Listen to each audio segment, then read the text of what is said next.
Hello mga boss. Good morning, good afternoon, good evening sa inyong lahat. This is your service Mr. KGB Crypto. Ngayon ay Wednesday, December 18, 7 na ng madaling araw mga boss. At pasensya na, ilang araw na naman tayo hindi nakag-stake. At ito naman, nag-stake ulit tayo, no? 31%. Bumaba si AXS. Okay. So, check natin, bossing, no? Again, kada video ko, kada stake ko, binibidyohan ko na para na. Hindi pa naman ako nag-stake ng walang upload. So ngayon, tumagal yan ng ilang araw, 730. Check natin boss, no? 730, 790 divided by 37 nata ako a day, 38. 21 days pala to, hindi na naman tayo nag ano. So, claim stake. Stake na natin bossing, no? Stake na natin. Tapos basa tayo ng comment. Hindi ko na siya binibili muna ng RON, dito lang muna. Ang tanong, may panggas pa ba tayo? Cancel nga muna boss. Baka kasi wala na akong panggas eh. Pag wala kasing panggas, yari. Hindi tutuloy boss. Gas. Meron pa naman akong ano, $4. Pwede pa yan. Stake muna natin to.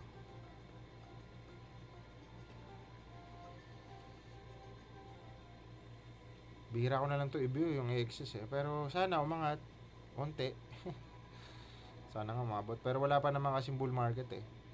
Ayan, meron na tayong 48,520. Magkano ba yan ngayon? 48,520. Yun muna, yung 790. 21 days. 300,000 din yun oh. Pera pa din mga boss. 48. Ano nga? Dami ko siniisip. Pasensya na. 48,520. Ayan. So, meron tayong 21.2. Ayan mga bossing. Kung halimbawa man ito nag 8,000 yun, no?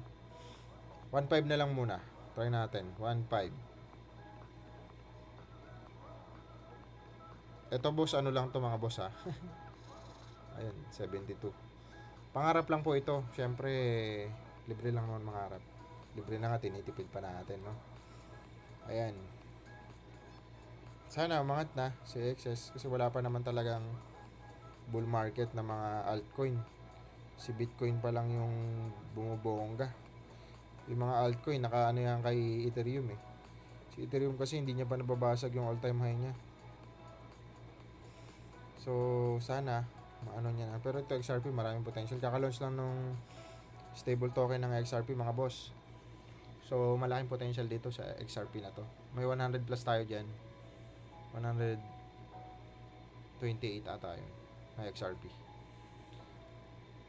Pera pa din mga boss. Perang malaki kung tutusin. Grabe ito, 2017, 2016, 0.01 ko lang ito nabili. In peso ha. Grabe, 23 na lang siya. 23 na siya pala. So, ayun mga boss. At yun nga, bawat token eh, kagaya nito, ang daming lumalabas ng mga categories ng token, no. Ito okay din to, si BitGet. 21 lang to dati. Grabe no, times 10 na.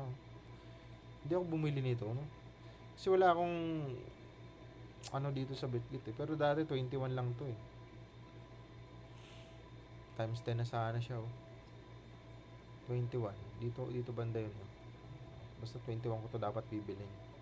Kasi nagdadalawang isip ako. Exchanger kasi yan eh, si BitGet. Centralized exchange. Okay, bossing. Ayan. Si Bonk okay din to, Solana. Pero sa Pepe token, marami tayo mga boss. Diyan talaga ako nag-iimbak ng madami-dami. Sa Pepe. Pagdating sa meme coin, no?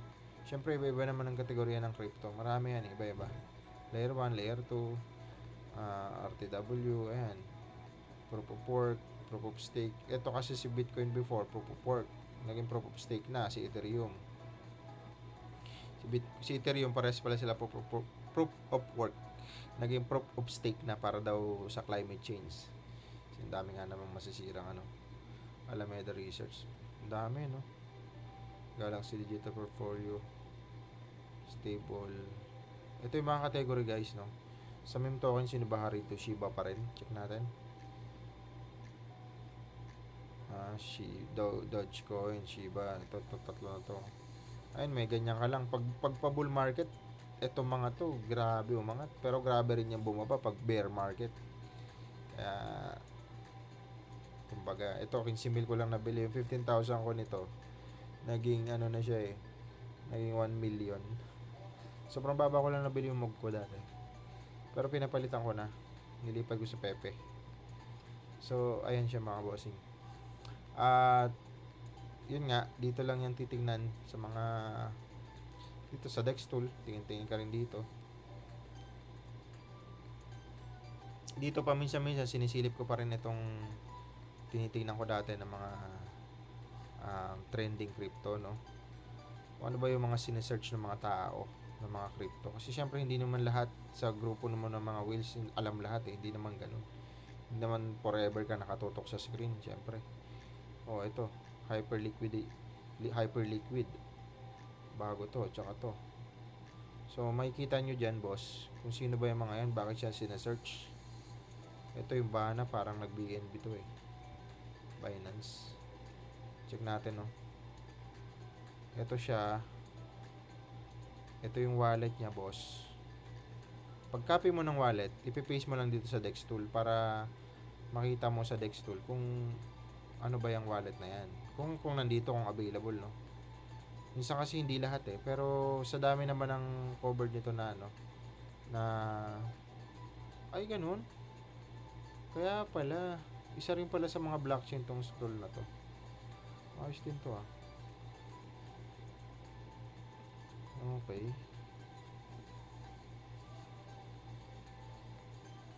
Yung mod dito okay din sana, hindi na ako nakabili, piso ko lang yung nakakita eh.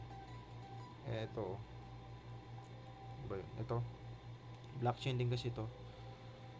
Magkano na ba to ngayon? Dito na lang muna. Okay din yan. So mamaya, search ko yan mamaya. Paste ko lang dito si ano. Ito si Hyperliquid. 16 days ago. Baka kinope lang to, no? Napakadami naman pera na to. Contract. No. Mukhang scam to. Teka lang, ganun.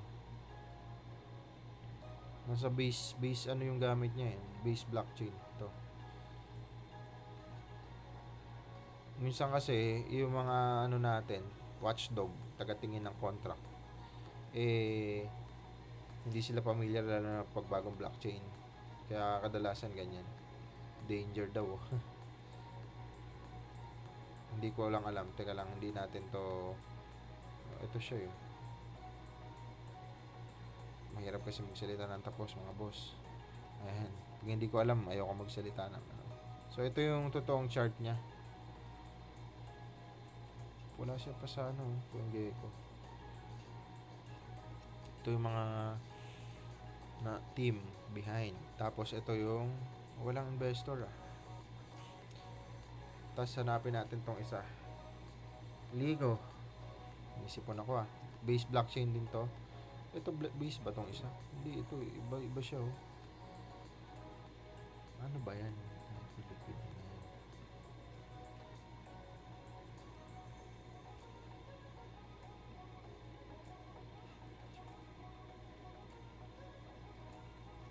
Ito dito mo siya mabibili mga bossing. Ayan, maganda lang mag-search kasi syempre kung wala ka namang magawa so matuto sa crypto, aralin mo lang mga boss. Ito pang 700 siya, no? DeFi yung category niya. Decentralized finance yan. DeFi. Ano rin siya? RTW din. Hindi naman mabibili yun sa mga ano, no? Ayan, category siya ng RTW, Real World Asset. DeFi din siya. Sa launch niyan, Getayo. Umigpit na yung Getayo na yan. Kaya tinanggal ko yung mga token ko dyan eh. Dami nilang kusus balungos. Dito mo siya mabibili mga boss. Okay? So, search ka lang dyan mga bossing. Again, dito sa Dextol, no, hindi lahat ng pinapakita dito ay pwede mong bilhin. Minsan kasi, marami ditong scam boss. Napakadami. Kaya mag-iingat ka. Ang ginagawa ko lang dito, pinipaste ko lang yung wallet.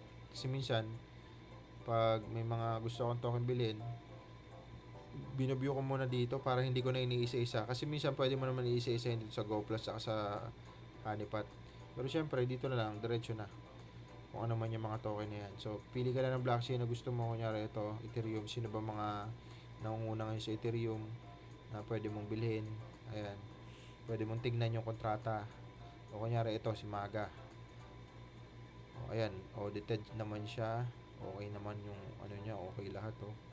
Minsan kasi dito, boss, sa mga sablay, yung mga buy tax at saka sell tax. Pag naka-edit kasi dyan yung mga kontrata, hindi ka na, halimbawa may 5% yan o 10%, minsan mas mataas yung isa. Puro ka lang bili, hindi ka na makabay, ay hindi ka na makasell. Medyo delikado, lalo na pag may mga red dito. Sino ba tong Maga na to? Bakit ang ganda ng record niya? Meme token siguro to. Ayun, meme token nga siya.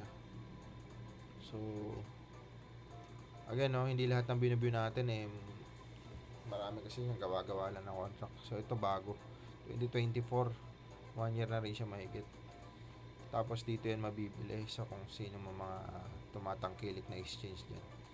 Maraming exchange yan, nag-scam. Yung kaibigan ko, yung exchange na inanuhan niya, nag-close. Kawawa, hindi makapag-withdraw. Kaya, ingat-ingat din mga bossing. Dito sa exchange, makikita nyo dyan, ito decentralized, ito crypto exchange na muna. Sa crypto exchange, syempre nangunguna dyan si Binance. Lumiit lang yan dahil nga nawala sa Pilipinas, pero kahit papaano laki ng market sa Pilipinas ito. Sa apps nabubuksan pa Ayan. Ang ginagamit ko ito, isa, dalawa, Bybit tsaka OKX tsaka BitGet. Meron din tayong BitGet. Yun, yung tatlo na lang ngayon. Pero syempre, dun mo pa rin, mas maganda pa rin ilagay sa decentralized. Wala kasing control to walang may control. Ayan, Uniswap, ayan, Trust Wallet, MetaMask, ito yun, sila yung mga decentralized exchange. Decentralized wallet, sorry. Ito, mga decentralized exchange, so dito ka magsuswap naman. Ayan, kay Orca, ayan. Pero sa wallet, yun nga, yung MetaMask, Trust Wallet, SafePal, marami naman yan. Yung mga Trezor Wallet yan. Okay, mga boss, ano tayo? Basa na tayo ng comment, no? Ayan. Hello mga boss. Boss, shoutout sa'yo, Habs, Crypto 7259. Sige boss, excited kami manood ng bagong mong content. Yan. Thank you, shoutout po sa inyo. Joseph Berdin 9679. Love yan. Thank you sa wisdom.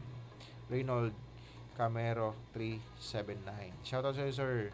Sir Jerome Torres, kumusta na? Buti nag-upload ka na ulit, boss. 2 weeks ago pa pala 'to mga to. Okay, thanks KGB update sa journey sa AXS. Kakaya 1 to 3 na ako per day. Salamat. Sumabay talaga to si Soulful Trading. Shoutout sa iyo, sir. John Philip Berbo, good morning Lodge. Pakape-kape yun. How to be you po, boss. Sakura 839009 pala. Pabaliktad kasi ako magsulat kaya pabaliktad din yung basa ko. Bossing, kamusta na? Miss ka na namin. Ingat lagi, boss. Shoutout sa iyo, Sir Felipe. Okay, so right. Stardash 1024. Daming baguhan na natuto lang mag-crypto dahil nakita mag-pump BTC ng almost 100k. Pero sigurado, wala naman may back ng bear. Nakakatawa na lang ang mga nagsasabing walang kwenta ang altcoin. Alts, mas malaki pa ang chance pumaldo sa altcoins, lalo na pag nakapag-imbak ka ng mababa pa. Shoutout sa iyo, sir. Ganun naman, sir, talaga. Pag umangat si Bitcoin, base dun sa dalawang bull run na experience ko, 2016 2020, Bitcoin talaga muna nauuna. Sunod yan yung altcoin. So lahat ng mga marami ng pera sa Bitcoin, iisip nila, "Uy, marami na ng pera, ilipat ko sa iba." Nililipat na sa altcoin. Pag umangat si Ethereum, damay na lahat ng altcoin. Pero nauna talaga lagi si Bitcoin. Again, marami talagang ganyan, hindi lang ito yung mga newbie sa crypto. Syempre, ito yung mga nai-scam kaagad Nung mga nagtatayo ng token, isipin nyo guys, mga boss, no? Tingnan nyo dito, no? Ayun, nasa 16,000 na yung token, no? Bumulusok lalo yan dahil pa bull market. So, ang dami mga gumagawa ng contract na mga developer na pa-scam talaga. Dito makikita mo yan, napakadami yan dito sa Dextool. Napakadami ng scam dito mga boss. Kaya pag browse mo lang ito, magbili-bili ka dyan sa baba, tumingin-tingin ka dyan, yari ka. Ay, napakadami niya, no? O, ayan. O, ang dami niya, no? Tingnan mo. O, mga Solana naman tong iba. Napakadami. Kaya, ang malupit dyan, may mga nag-i-invest din talaga yun. May mga volume din sila, oh. O, pag ikaw naman ay natsempuhan ka dyan, iya ka, ito makikita nila yan. Minsan, pinupondohan yan ng mga developer, pinupondohan muna para gumanda yung record dito. Makikita ng mga green. Uy, green. Bili tayo, pak. So, hindi ka na maka-withdraw. So, again, no, ang daming token, kaya kawawa yung mga newbie. Kinunik ko lang, sir, sa sinabi mo, Stardust. Shoutout sa'yo, sir, again. Ray Vincent Alcantara. Grabe, ang access mo, boss. Ha, ha, ha. Shoutout sa'yo, sir. Boss, sa Q4 ba hindi na wala naman pong update sa akin. Alam ko hindi naman, wala naman kasi ang palagay ko lang bababa yung bibigay. Pero syempre, pag bababa yung bibigay, tataas naman yung value. Ganun. Depende, tingnan natin. Ganun din naman sa Ethereum staking, mga boss. Boss, di ka nag-invest sa Kydro. Wala, sir. Hindi ako nag-invest yan, sir. Sir Jomel Santos, may pre-sale ang WF Wild Forest. Need mag-stake ng WRON. Baka gusto niyo, boss. Baka buy token sa Ronin Pass. Imposibleng finance ng mas mura bago ma-release. Hindi pa po hindi ako sa Wild Forest. Actually, hindi ko yan linaro. Kaibigan natin yan naglaro dyan. Isa sa mga YouTuber. Okay. Habs Crypto, shoutout sa'yo, sir. Wala na ba? Yun lang yung comment natin, no? May 50k ako, boss, sa AXS. Sana pumaldo. Yun. Mas maganda sa RON, boss. Permissionless na this quarter 1. Okay. Tingnan natin, no? Hindi naman tayo lagi updated. Kumbaga, syempre, inaamin naman natin yan, mga bossing. At ayun na. Yun lang sigurong comment natin. Saan ba makikita? Newest. Lahat naman, na-like ko na. Ayun. Yun lang ang mga comment natin, mga boss. Good morning again sa inyo. Good afternoon and magandang araw. Ito po ang access natin. Ito yung papangalan natin sa ating thumbnails. And see you again sa next take natin, mga boss. Meron tayong 48,520. Thank you and God bless.